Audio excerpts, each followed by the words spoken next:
What is going on, everybody? Today, I want to mess around with some hacks at this program, online program called Sculpt GL.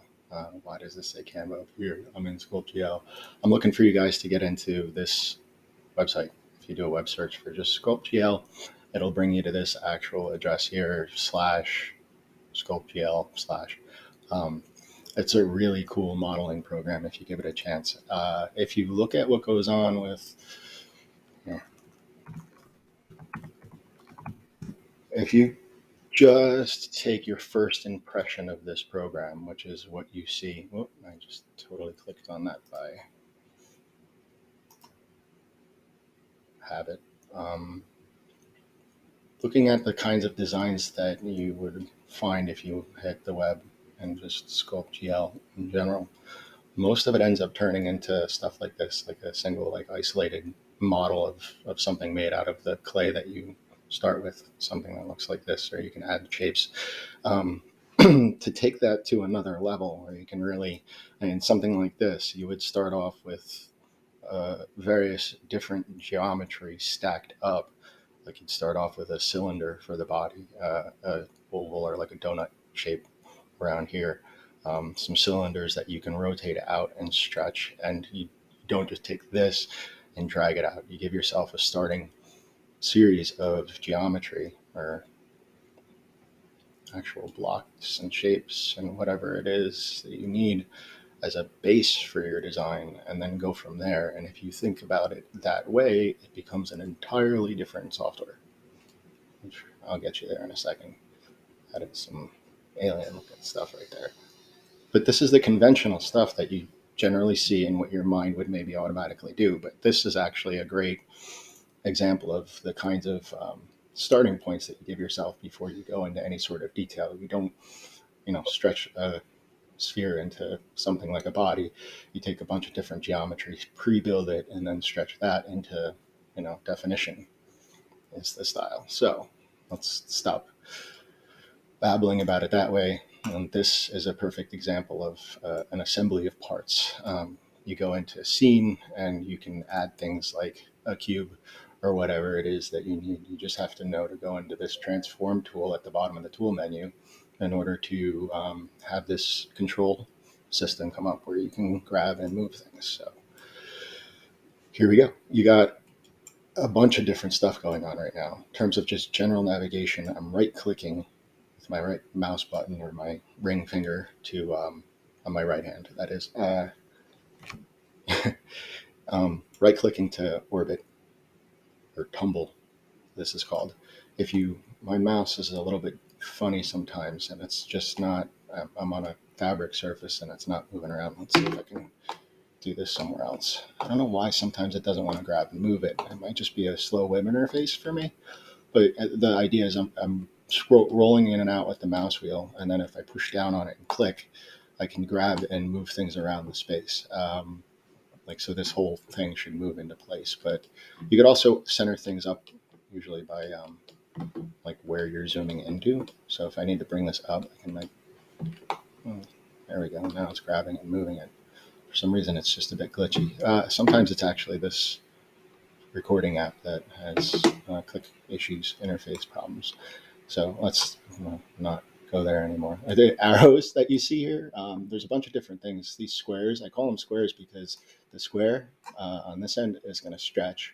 That way, if I right click and rotate around so I can see what's going on here, and stretch this way or stretch this way. They're cubes, but I think square because it reminds me stretch, and then arrows you want to use for alignment. Now, like this dropped or like right in the center of everything. If I wanted to stack something out or copy and paste multiples of something, let's see how that works too here. Um,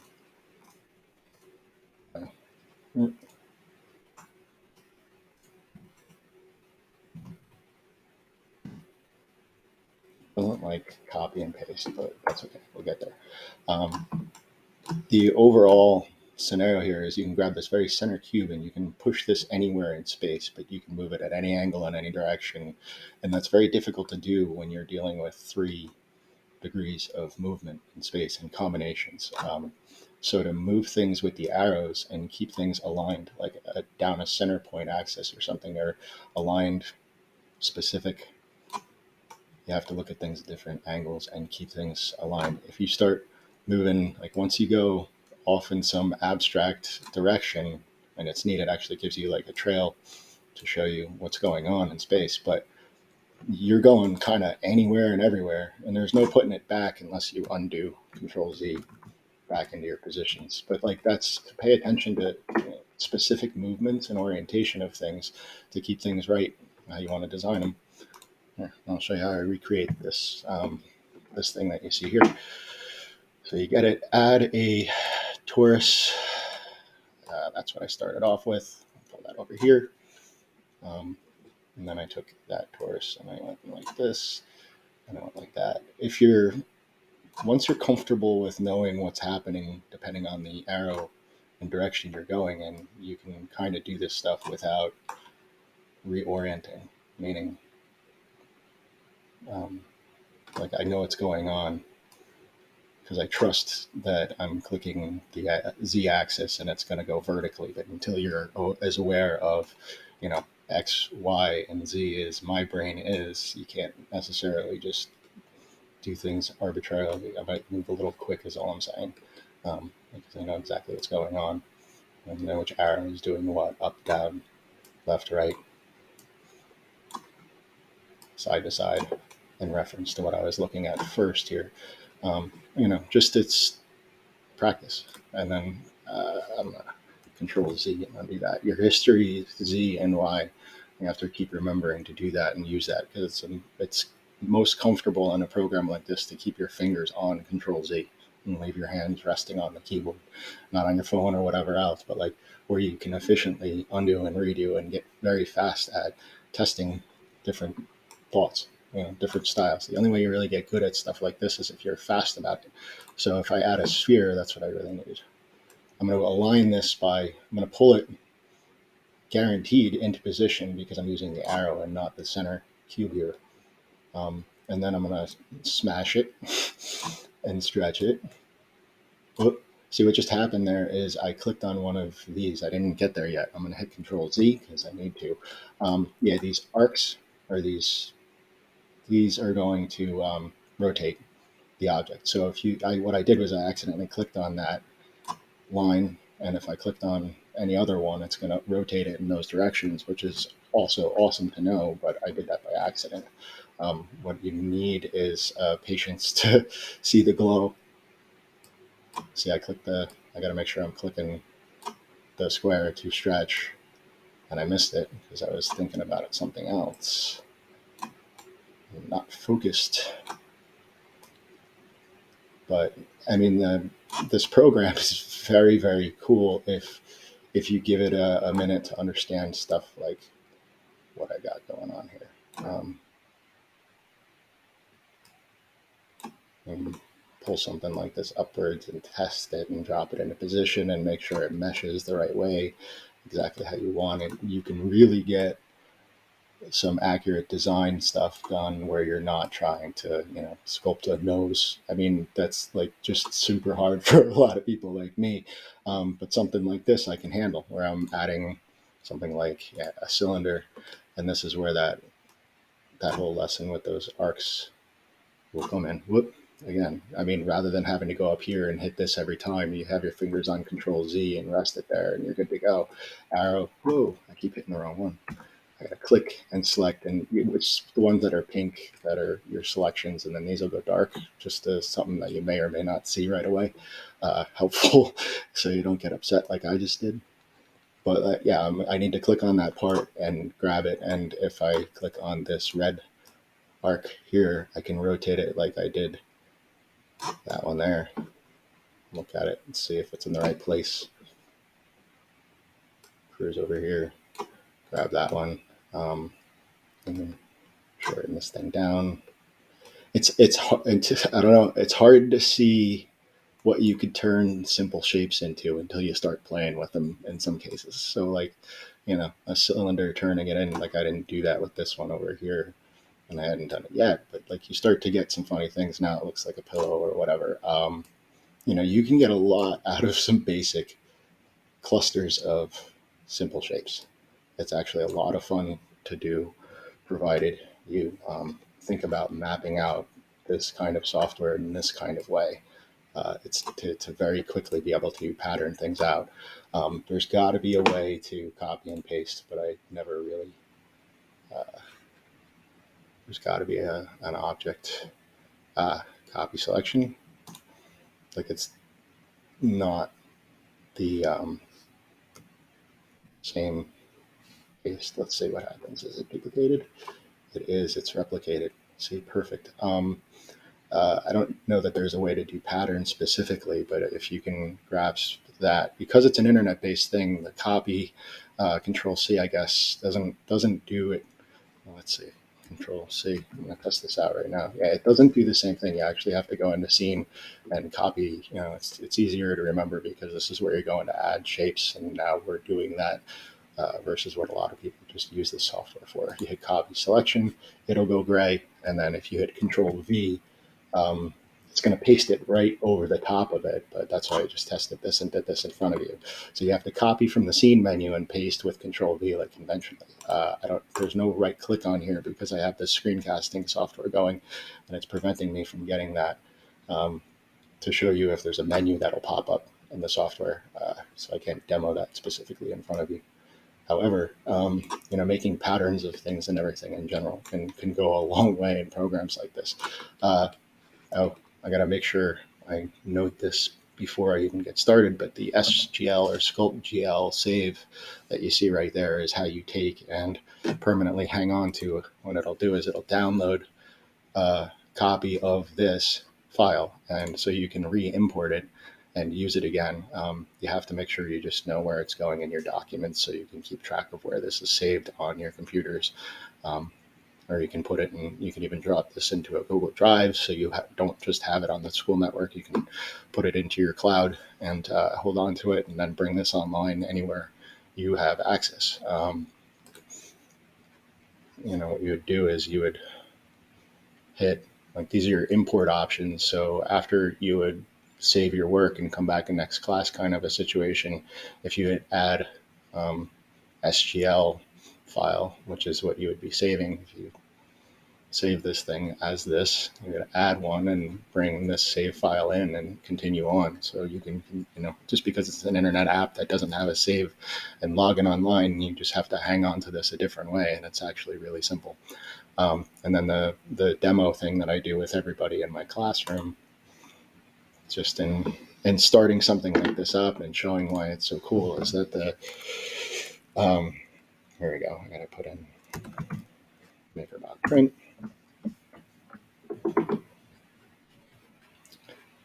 Let's see if this launches in a way that you guys actually see it. I don't know. It's because it's just recording a window, and you probably won't end up seeing it. But the whole point is that this window or this file right here can be dropped right into. Should be recording that whole screen. So if I bring this in over here, you should be able to see it right away.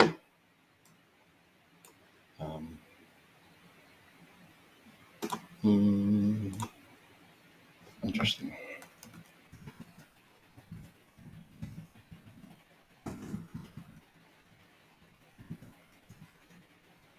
You guys don't need to have an account set up. I don't believe it might require that with some of the software if you guys are actually doing this demo, but we can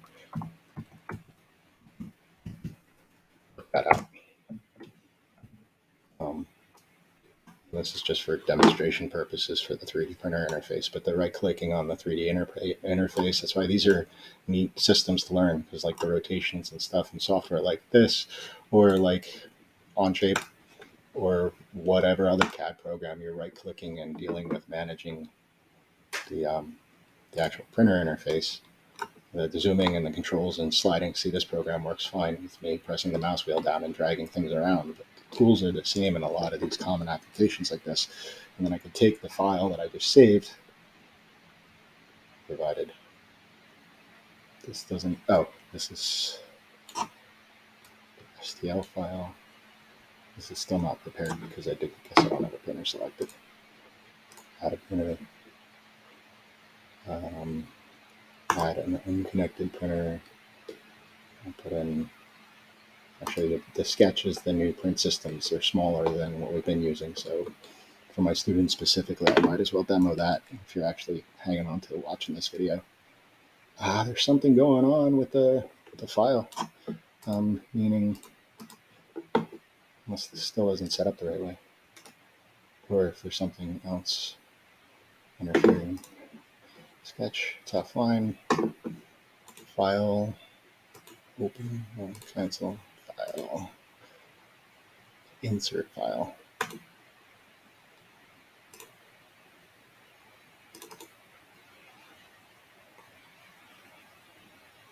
I don't know why it wouldn't. It's probably just because of my my drag and drop, and this put this into an interesting orientation. You have orbit controls, and you have your what's it called? The axis commands on this are definitely a little bit funky. So you can roll and place these things on a build table. This for some unknown reason it didn't give me the option to scale it to fit, but scale to max. There we go. So max is much smaller than I designed it at, but I can scale it down so it would print on these little mini printers, and so you can bring things down very quickly. You need to see this to know that what you're dealing with really matters. Like in a case like this would be a dangerous situation here. I brought this thing higher than the other one, and it's not isolated. I can't separate those objects because of the way it was saved as one file or whatever. So this thing can't be fixed. This would be can't print it.